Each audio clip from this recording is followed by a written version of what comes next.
Hey y'all, I'm back, and it's early in the morning, so let me get started with chapter 4. Hey, my reactors, I'm in the bed. So, chapter 4 is I'm Fur Cotton, and I want so much to be your friend forever. The gym class was a madhouse at Fur's school. Balls were flying everywhere but in the direction of their intended target. As always, during this sorry excuse for a class, Fur was dressed in her blue and orange gym uniform and was sitting on the bleachers alone. Her diary rested on top of her dark blue shorts as she looked at her classmates having fun. For her, this class was the pits without Theo, and she hated every fucking thing about it. She wondered if he would ever return to school because she missed him already. Normally, when the weather was nice, the gym would be silent, and she and Theo would sit in the bleachers and talk all day. But thanks to her parents and her rare illness, she was a social outcast during the most critical time in her life. She was about to start writing how she wanted her life to be with her make-believe boyfriend when Shannon, Nova, and Wendy came running up the bleachers like their lives depended on it. The wooden steps rocked under Farber, and she put both hands to the side for support. When they were seated next to each other, Coach Jeffrey said, "What are you ladies doing up there?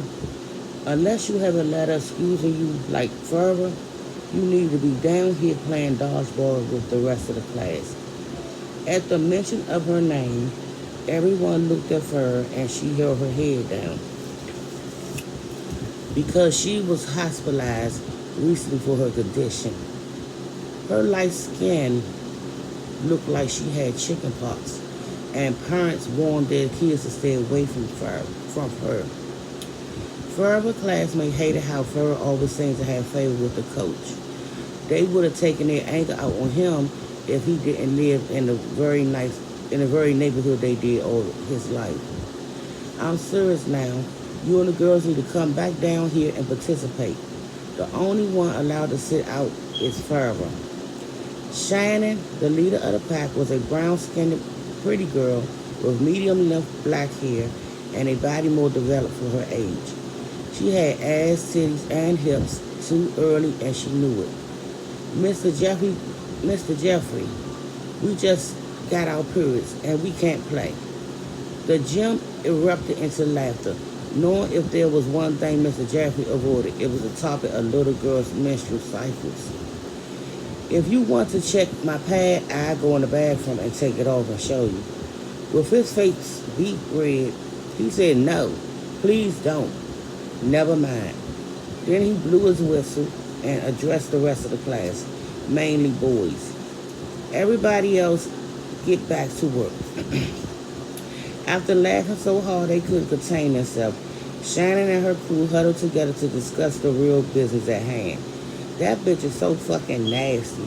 She was over my house spending the night, right?" Shannon started.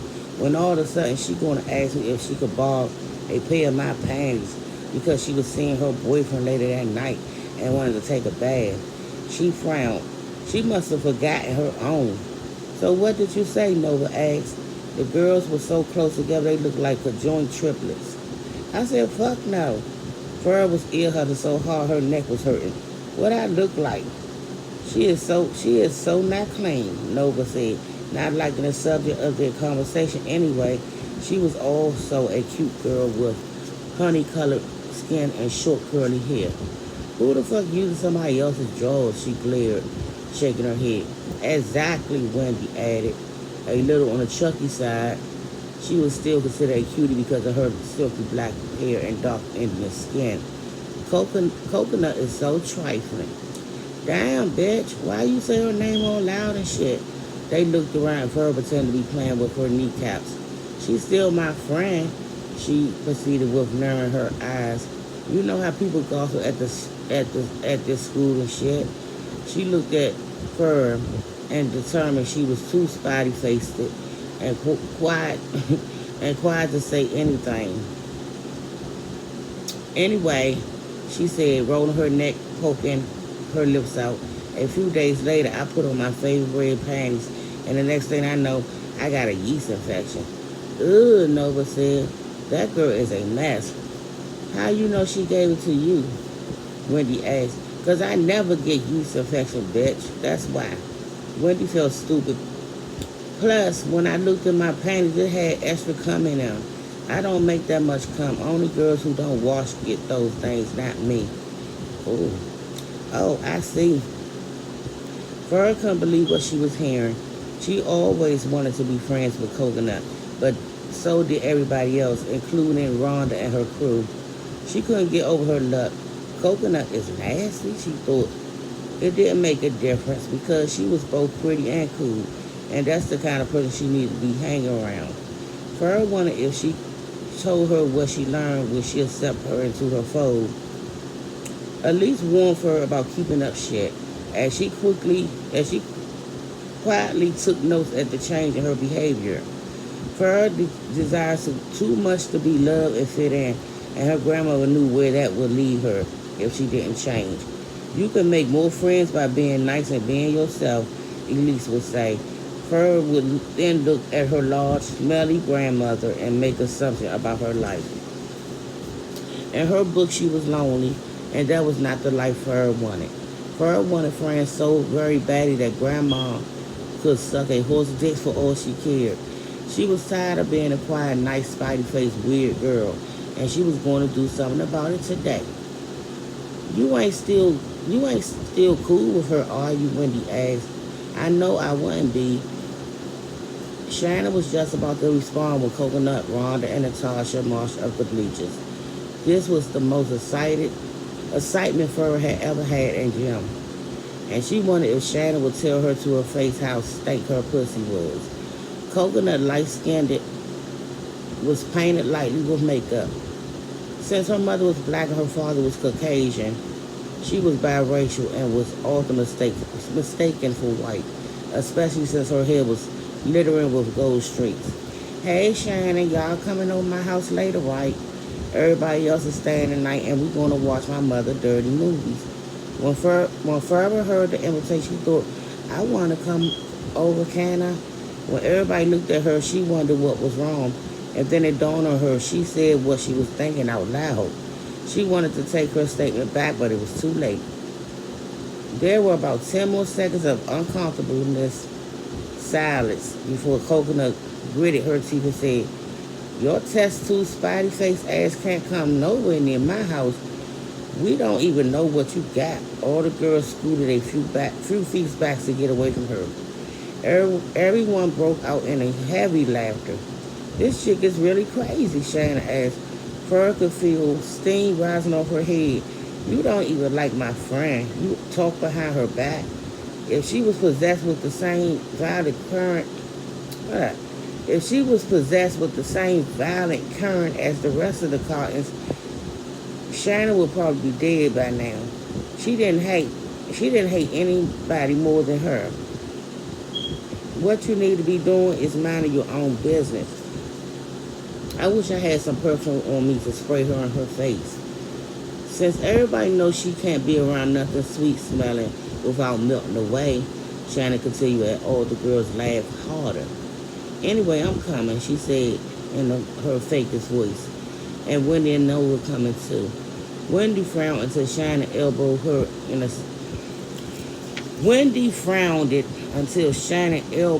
her in the side on the slide. Yeah, I'm coming too. I just gotta get my overnight bag, asked my mama, she said, clearing her throat. Forever sat alone and embarrassed beyond belief, but she didn't blame Coconut. At that moment, something new was occurring inside of her. She felt a sensation she hadn't felt much before, and that was blinding rage.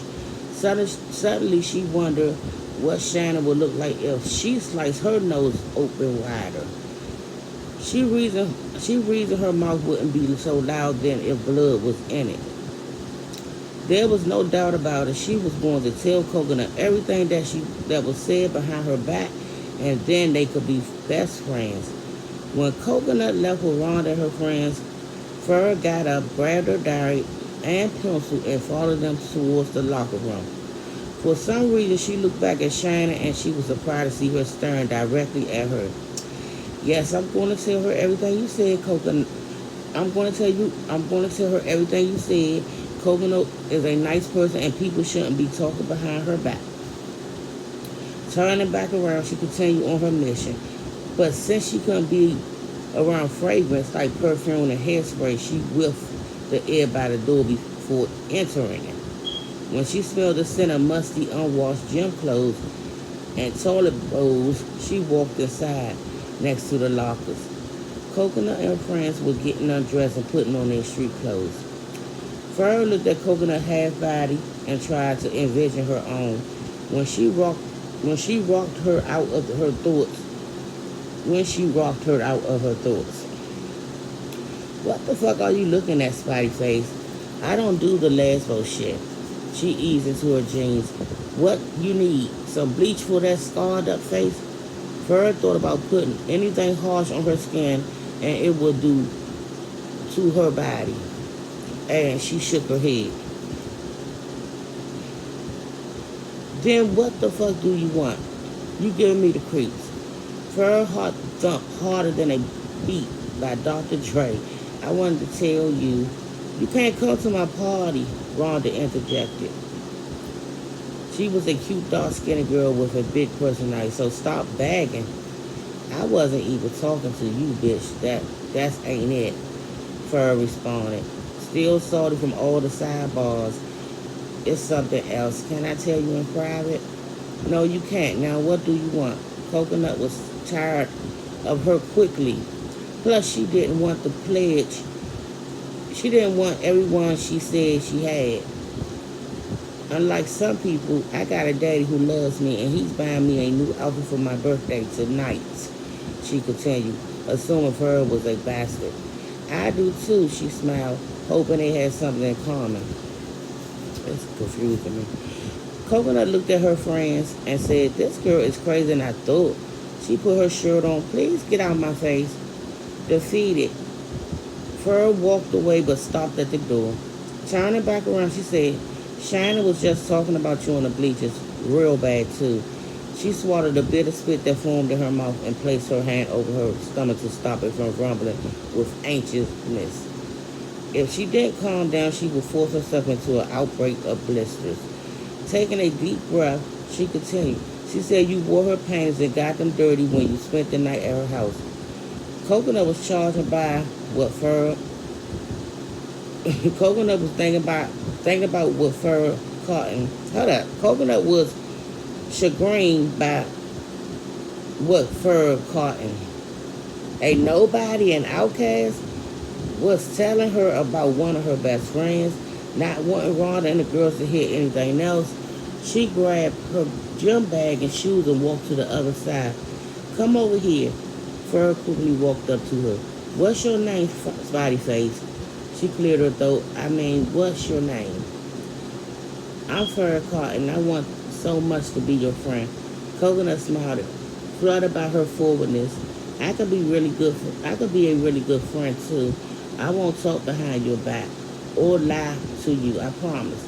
Look, let's keep it light for right now, Coconut said, quoting her favorite phrase. We'll talk later about all that. For now, can you tell me exactly what she said about me? She placed her shoes on when you were up there. Right before you walked up to her, she said you wore her red panties and gave her a yeast infection. Coconut frowned. She lying like shit. My daddy buys me real nice panties. What I need her stuff for? It was obvious it was true.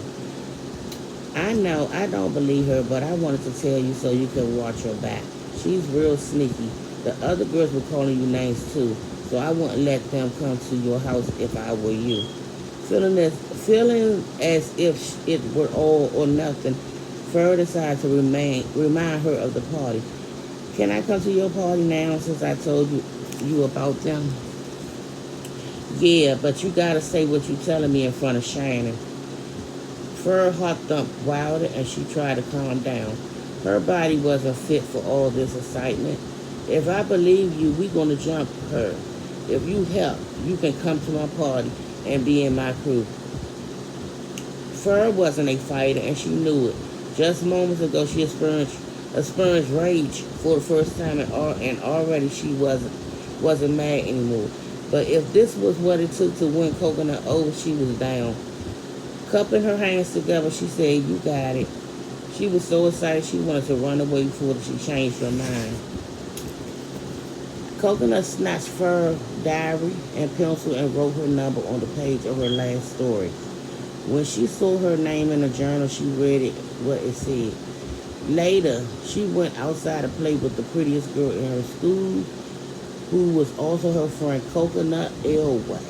She looked up and wanted to run. Farrah Fawcett was proven to be stranger by the moment. Here, call me in a few days and I'll let you know where everything is going down. She paused. And if I find out you're lying, we're going to jump you instead. So that's it for chapter 4, and I'll be back with chapter 5. And I hope y'all enjoying it. And I'm trying to be patient. This is my first time reading out loud. I read this book before. It's a really good book, but it's a long book. So bear with me. Like I said, Monday through Thursday, I'll be doing story times with books. And Fridays, Saturdays, and Sundays, I'll be doing horoscopes. Thank you for watching my reactors.